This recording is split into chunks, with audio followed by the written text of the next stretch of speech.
Today we're talking about the sound of trust versus the sound of doubt. The sound is the thoughts and the things that we are releasing from our heart that goes to our thinking, and it comes out of our mouths because out of our heart flows the well springs of life. Thank you for joining me. This is Encounter Tribe, and we are on day 75 of our 100 days of fasting, fear, and saying yes to bold faith.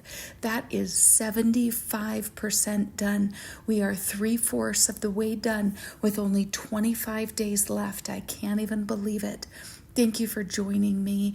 And today, as we discuss the power of our tongue and our beliefs on walking out in trust versus struggling perhaps with a little bit of doubt, I just thank you. And we are going to start by talking about how trust really gives us a deep sense of peace and confidence in God's faithfulness, His ability to meet our every need. Fear would talk to us about believing doubt. It would have us worrying, being fearful, and it would be questioning God and His promises over us. That is the power of trust and faith versus what fear would say to us. So let's get a little deeper into things today. So the sound of trust, what kind of things would we say when we are walking in full trust with the Lord? We would say things like, God is faithful, or I know that God is going to provide for me and my family. We would also be able to say that we do not have fear with the unknown because we believe that God works all things out for those who love Him, who are called according to His purposes. But also the scripture, Isaiah 26, you keep him in perfect peace, whose mind is stayed on you because he fully trusts you.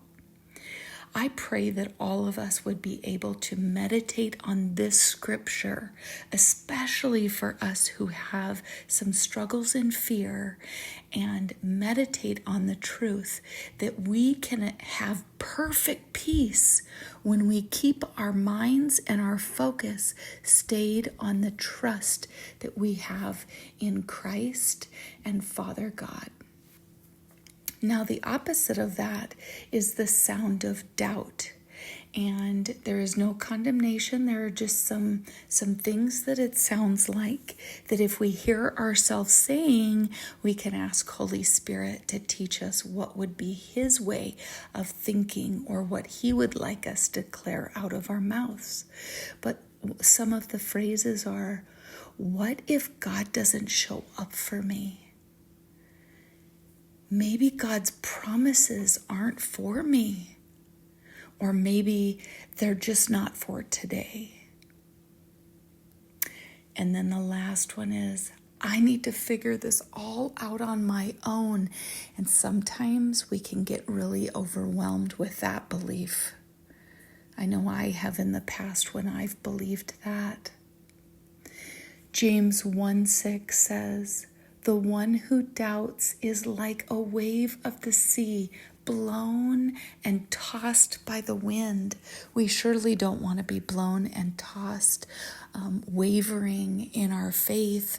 We know that if we were in a boat, it would feel extremely turbulent and very uneasy if we were in the midst of a stormy waters being tossed to and fro.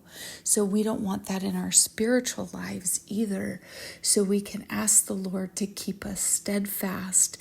And one of the ways is to dig into Scripture and to meditate on the truths of His Word so that we don't waver even when circumstances are showing different things.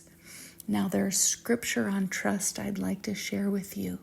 Proverbs 3:5-6 says, "Trust in the Lord with all of our hearts and lean not on our own understandings, but in all of our ways acknowledge Him, and He will keep our path straight." So we can rely on Him to light up our paths, to follow His guidance.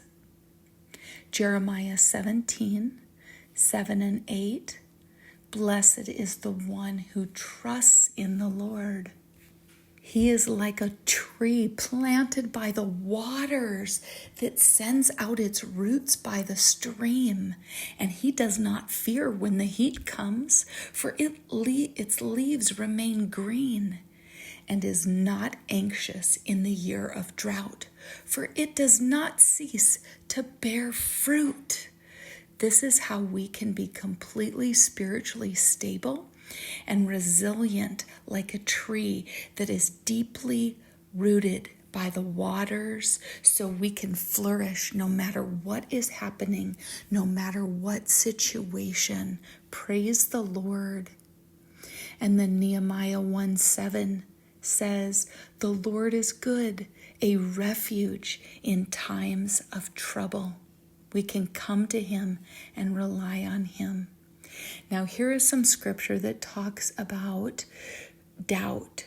Matthew 14:31, Jesus is rebuking those, saying, "You of little faith, why did you doubt?" Like, there is no reason to doubt. None. Mark 9:24 says, "I do believe.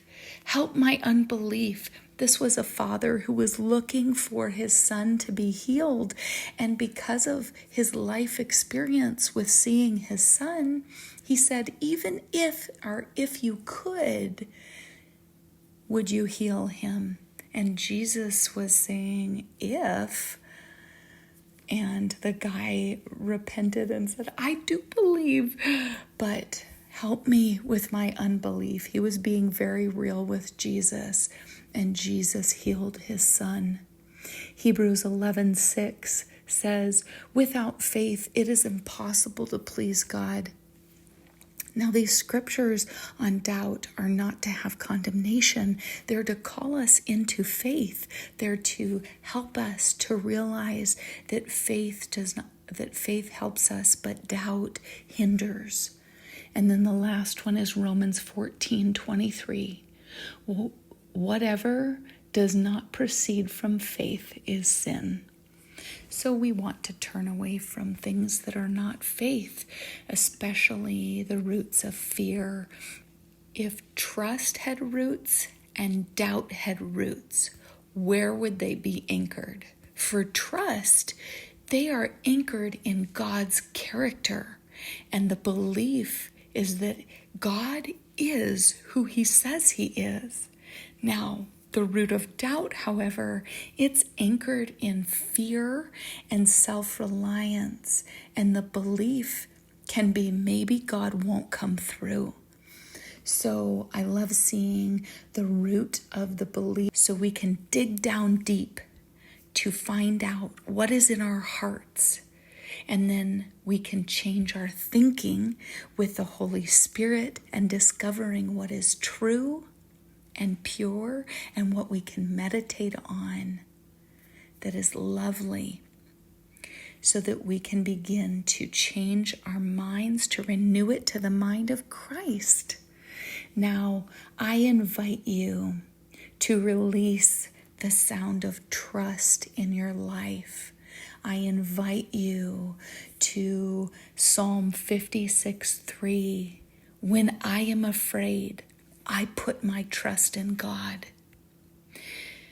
Today we have the opportunity to change our hearts and our thinking and our sound of our speech. So I invite you to choose to tune into the sound, the deeply rooted sound of trust. Thank you for joining me today, and I love ending with a prayer over you.